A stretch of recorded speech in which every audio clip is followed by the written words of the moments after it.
Trump is officially the Republican presidential candidate, flanked by his entire family. He was the highlight of the final day of the convention. We'll tell you what he said and how his brand has got a boost after the shooting. Joe Biden likely to step down soon. Barack Obama has joined the chorus of Democrats who don't see him winning. And what is Project 2025? As India comes down to the budget day, the Reserve Bank flags food inflation. We look at the expectations from this budget. This is CVR News English and you are watching The Power Lead with Anukriti Sharma. Hello, namaskar. This is CVR English and you are watching The Power Lead with me, Anukriti Sharma. Donald Trump is officially the Republican presidential candidate, flanked by his entire family. He was the highlight of the final day of the convention. We'll absolutely tell you what he said and how his brand has got a boost after the shooting. And they're now minting money selling t-shirts, shoes and bandages. Joe Biden likely to step down soon, and Barack Obama has joined the chorus of the Democrats who don't see him winning. What is the Project 2025? We'll tell you all about it. As India comes down to the budget day, the Reservation Bank flags food inflation. We'll look at the expectations from this budget. It was theatre, it was politics, and it was absolutely over the top. I guess in 2 words, it was all about Donald Trump. Thursday was the final day of the Republican convention and all eyes were on the main event, Trump's acceptance speech. His entry was a grand one, a lot of flickering lights, music blaring from the speakers, and the words Trump written at the back. It looked less like a political party convention and more like a WrestleMania. Take a look.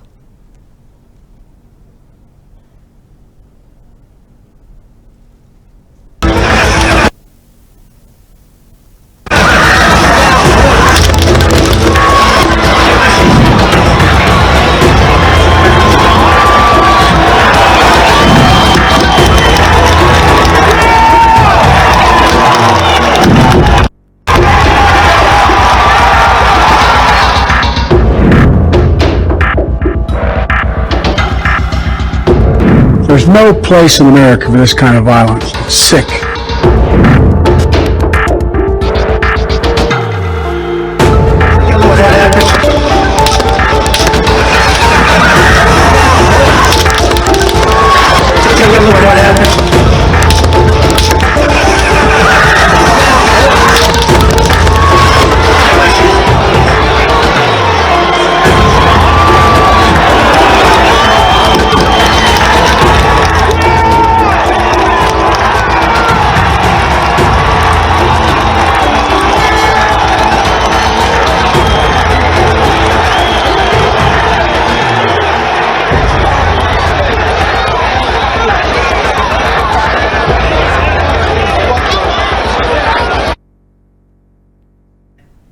That's Trump for you. Whoever the showman has expected, he focused on the assassination attempt, what he felt when he was shot, how he escaped from the stage, how the Secret Service protected him.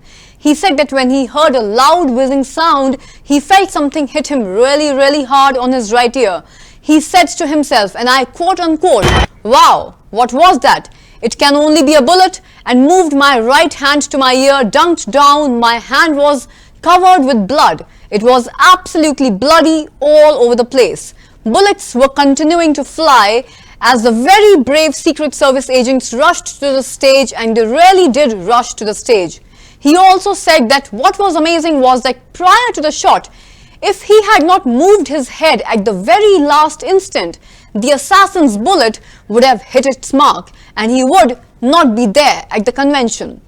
Now, we've seen the pictures 1,000 times, but hearing it from Trump was different. The question is, how has it changed him? The shooting, how has it changed Donald Trump? And it did show a different side of his. He talked about unity and healing, one nation, one people.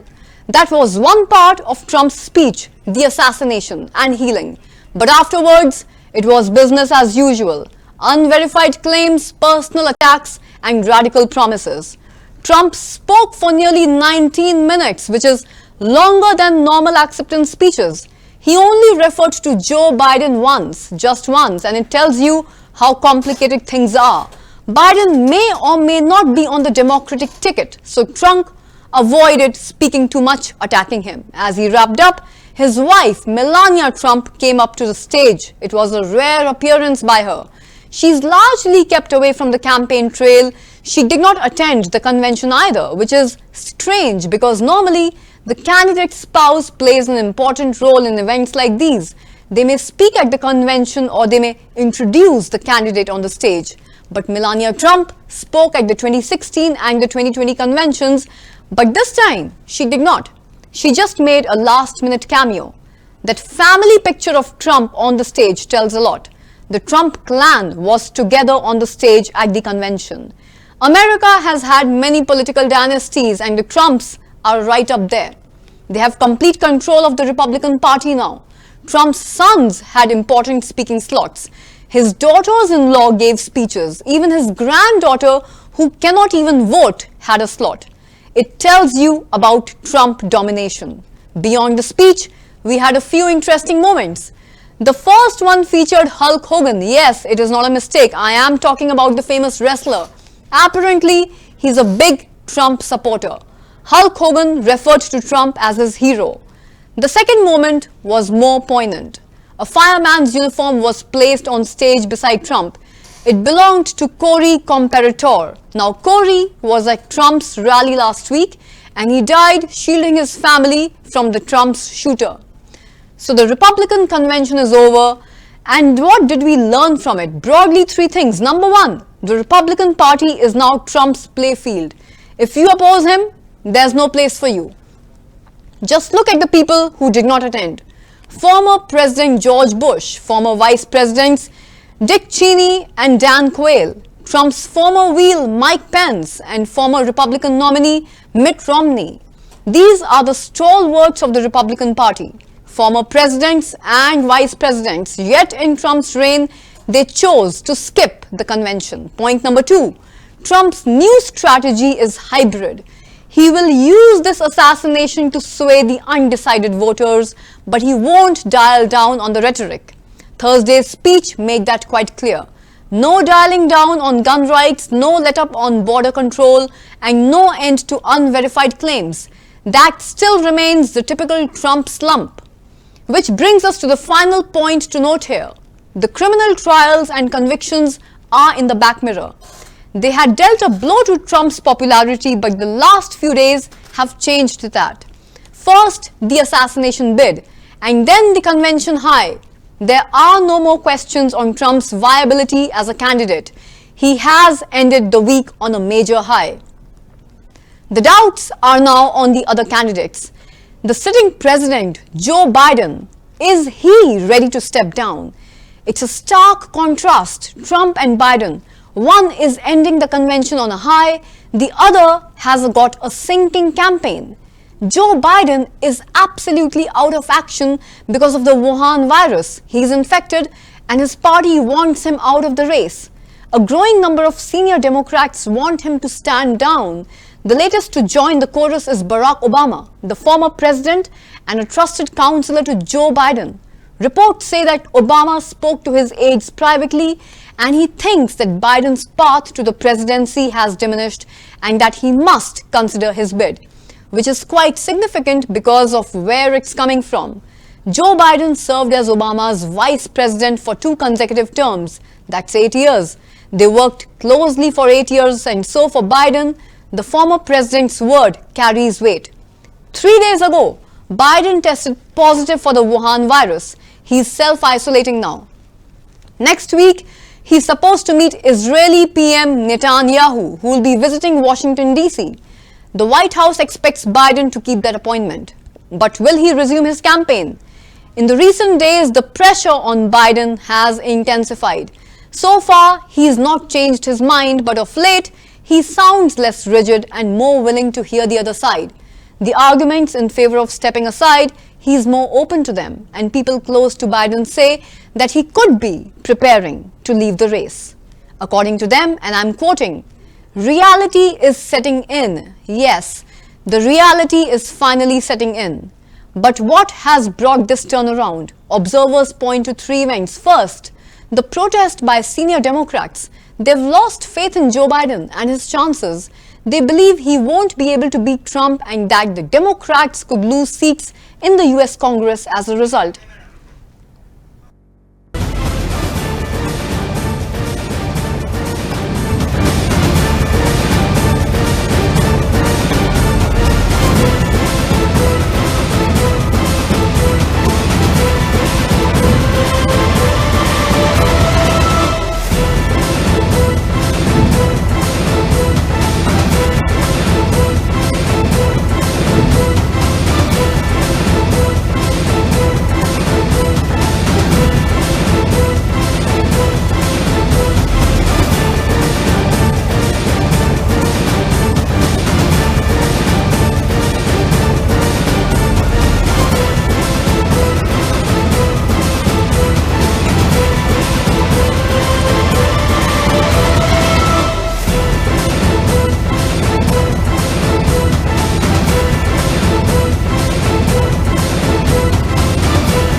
For Joe Biden, the second setback are the polls. The survey after survey shows that Biden is sliding.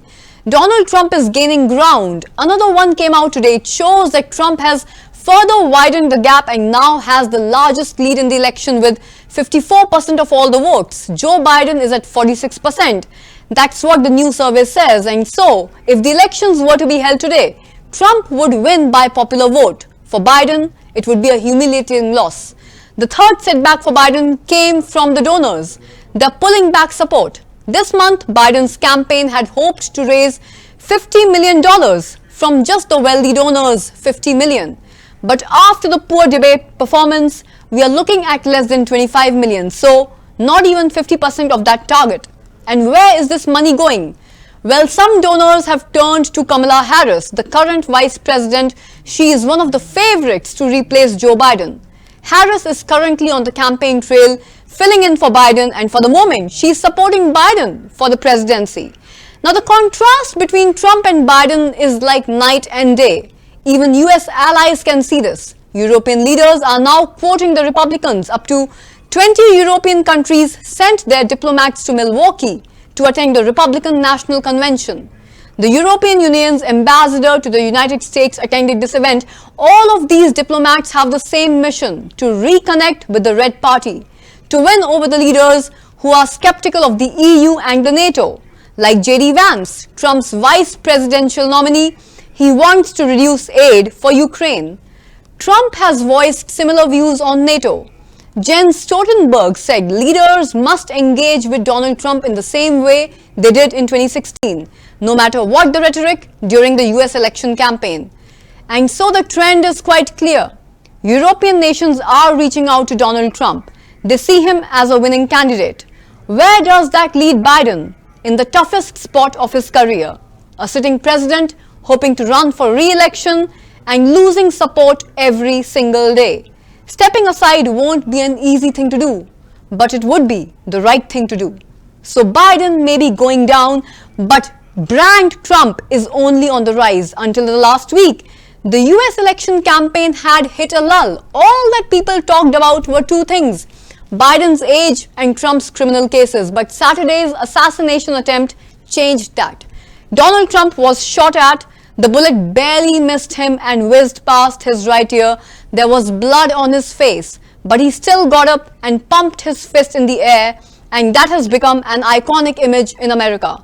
So much so that it's on a t-shirt. It's called the Donald Trump 2024 Survived Shot at Election Rally t-shirt. That is quite a mouthful, but that's not denting its sales. This particular t-shirt is now available on Amazon. It is listed for $18.99. It's available in multiple colors for both men and women. Today, it is one of Amazon's top-selling t-shirts and sales are only going up. It seems like Americans can't wait to wear their support on their sleeves, quite literally. And of course, the former American president won't waste an opportunity like this. After all, he's a businessman first. So his company released new sneakers. They are limited edition. They feature his bloodied face, and currently they retail for $299. But here's the catch. Only 5,000 pairs are available. 5,000 pairs of these sneakers. 12 of them even have Trump's autograph. Once Americans heard that, it was like Black Friday all over again. The sneakers flew off the shelves, like I said. No one capitalizes on a moment like Donald Trump. But t-shirts and sneakers are still temporary. Some Trump fans went down a more permanent path. They got the moment inked on their bodies. And those who couldn't commit to a tattoo found another way. Ear bandages. They're similar to the ones that Trump is sporting and looks like they were a must-have accessory at the Republican National Convention. Engaged in making sure that people we have more deep. And I'm glad he's here tonight to show his courage, his defiance against somebody who tried to kill him.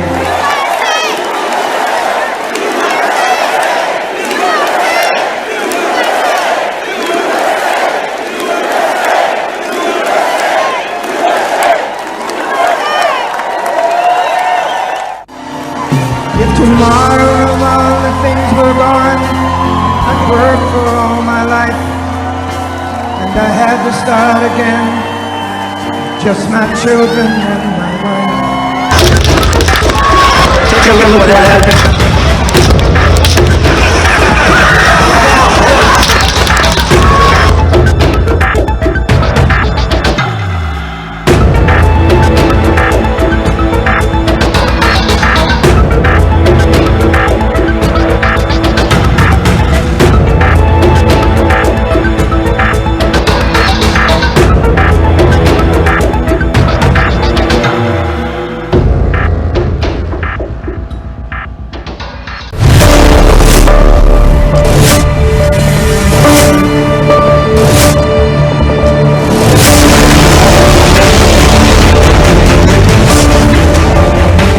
Months from now, we will have an incredible victory, and we will begin the 4 greatest years in the history of our country.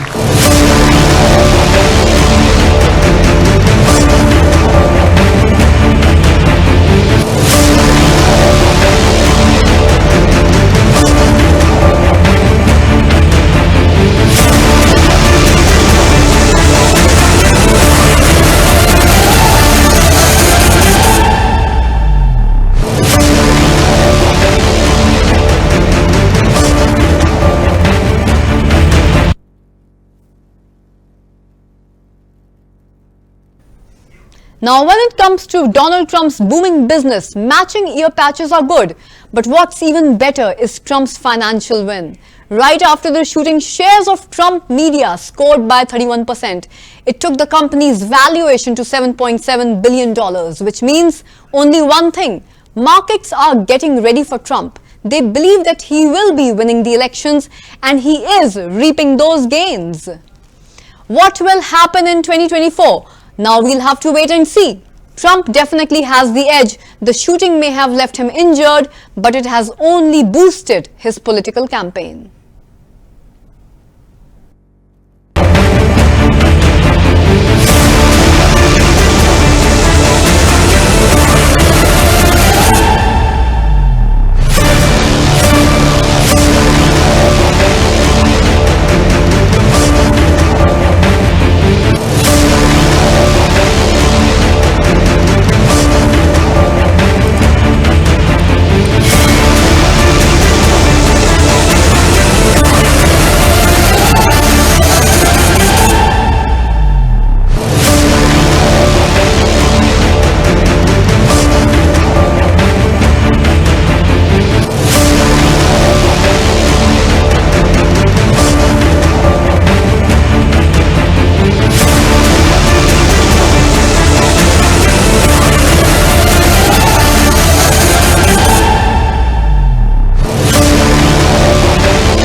So what could a second Trump presidency look like? It may seem like a premature question to ask, but it is being widely discussed. What will Trump do differently in the second term?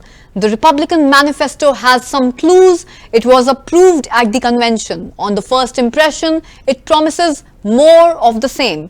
Trump himself has not deviated from his core political agenda, but some hardened conservatives want him to make sweeping changes to the US government. They are proposing a radically new approach, one that could upend the American political system as we know it. The plan is called Project 2025. Our next report tells you all about it. The mandate for leadership, the conservative promise, a playbook has been cooked up for Donald Trump. Project 2025, it's like a blueprint for any conservative leader at the helm of America. It was put together by an American think tank called the Heritage Foundation with over 100 conservative groups. The book spells out a plan to execute a head-to-toe overhaul of the US government.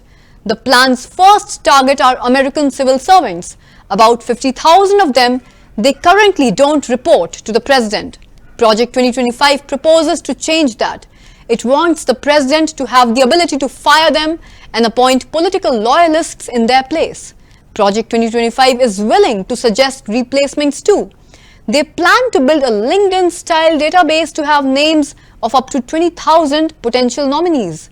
They would be screened for their political allegiance. The goal is to have a civil service that will be absolutely loyal to the president. The book has more controversial proposals like these. It calls for the dismantling of the ministries like the Department of Education and Homeland Security, a ban on the sales of abortion pills, as well as terms like abortion, gender equality, and reproductive rights. Project 2025 suggests that these words should be removed from the laws and federal regulations. Donald Trump has distanced himself from Project 2025 apparently. He claims he doesn't know a thing about it. But 7 former government officials who worked for Trump have contributed to this project.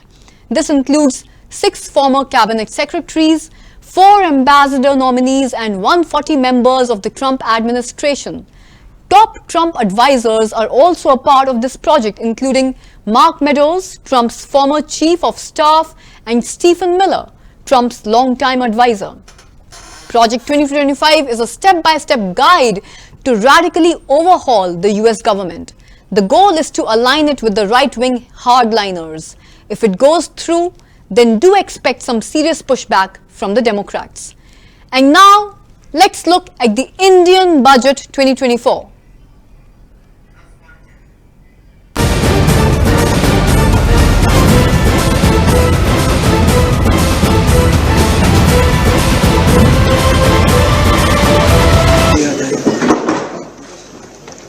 क्या बनेगा बाबा वही जो आप नवल भाई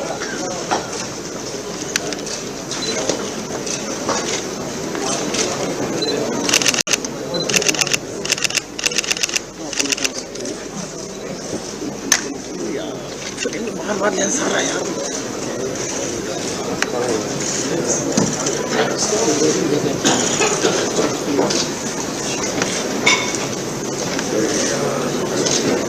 तो media के बंधुओं को मैं धन्यवाद देना चाहूँगा। आपने और पार्टी मीटिंग आकर के तस्वीरें ली हैं। सब तस्वीरें तो आ नहीं पा रही था फोन से।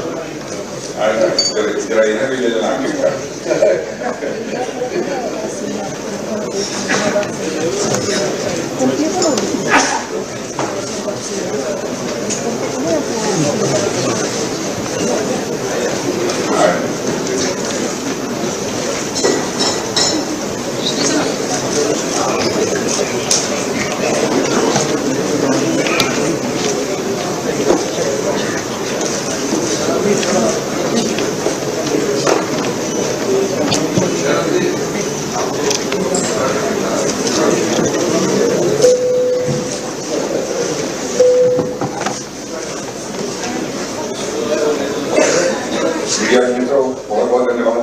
Thank you very much.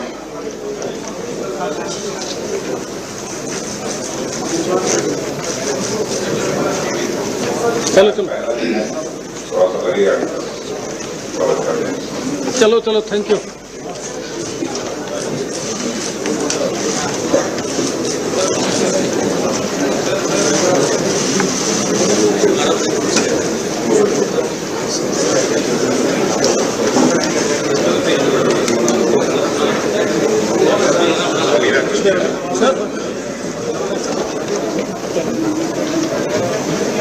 बहुत बहुत धन्यवाद।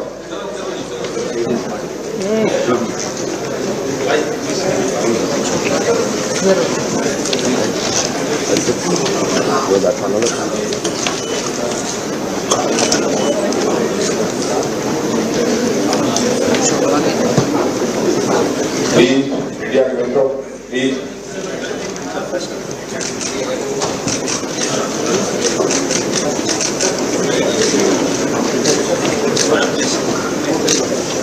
चलो भाई चलो, क्या कर रहे हो?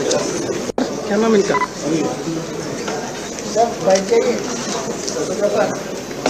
तो एक मिनट प्रेस का ये होने के बाद शुरू करेंगे। जी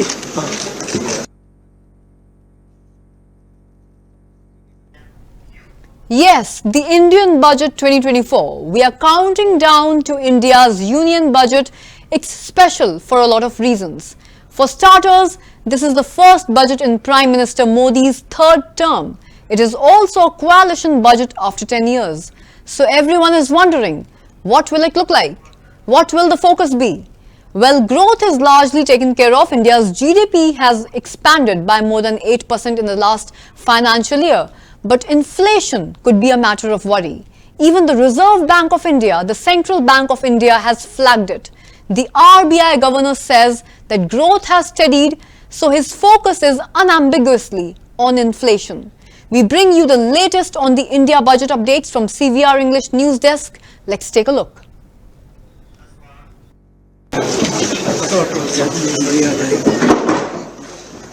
यहाँ से क्या बनेगा बाबू?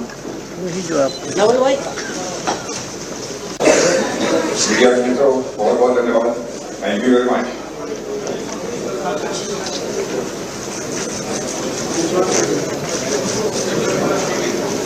चलो चलो थोड़ा सा लगेगा स्वागत कर दें। चलो चलो थैंक यू।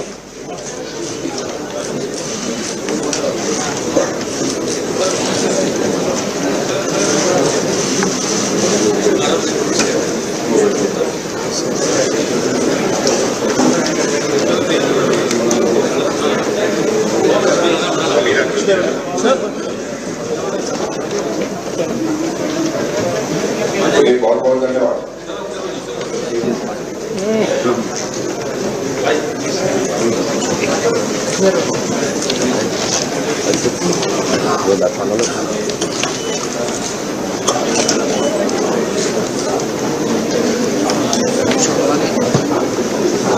प्लीज मीडिया के मित्रों प्लीज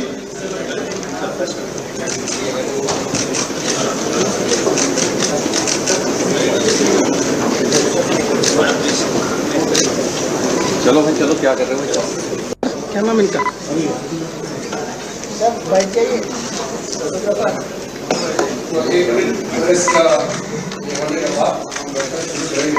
जी उस तरफ चलो, उस तरफ जाओ जाओ, उधर जाओ, मेरे खुद आगे से लोग उधर जाओ, उधर जाओ, उधर जाओ।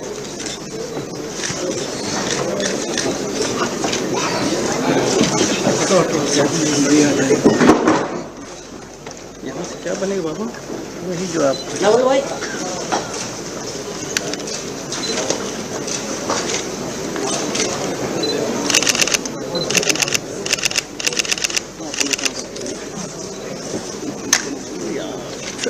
बार लेंस आ रहा है यार।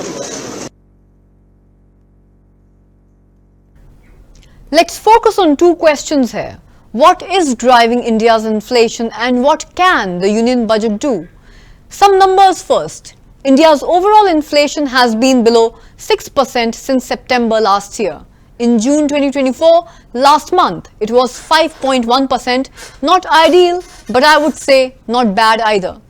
The problem seems to be food inflation. Food inflation in India was 7.9% in May, but last month in June, it rose to a whopping 9.4%, and that's a significant rise. Most experts attribute it to the recent heat wave, pretty much like last year. Last year's food inflation was also blamed on the weather. So we are assuming that the price shock would be temporary. But the RBI disagrees. Look at their latest bulletin, and I am quoting here. The argument that food price shocks are transitory does not seem to be borne out by the actual experience over the past 1 year. Too long a period for a shock to be termed as transitory. So India's food inflation has been rather sticky. As a result, it is dragging the overall prices. The RBI inflation target is 4%. But like I said, the actual rate right now is over 5%. Can the budget do something about it? India already spends a lot on food and its cultivation. The food and fertilizer subsidy made up 8% of the total food spending by India. Food alone was given $24 billion, and that was the interim projection. And now reports say that India will have to spend 11% more. India needs a holistic approach to this problem. Our weather patterns will only get more unpredictable. And so it's important to prepare our farmers to shock-proof their output. For example, a more efficient supply chain will reduce leakages, which means it will bring down the prices.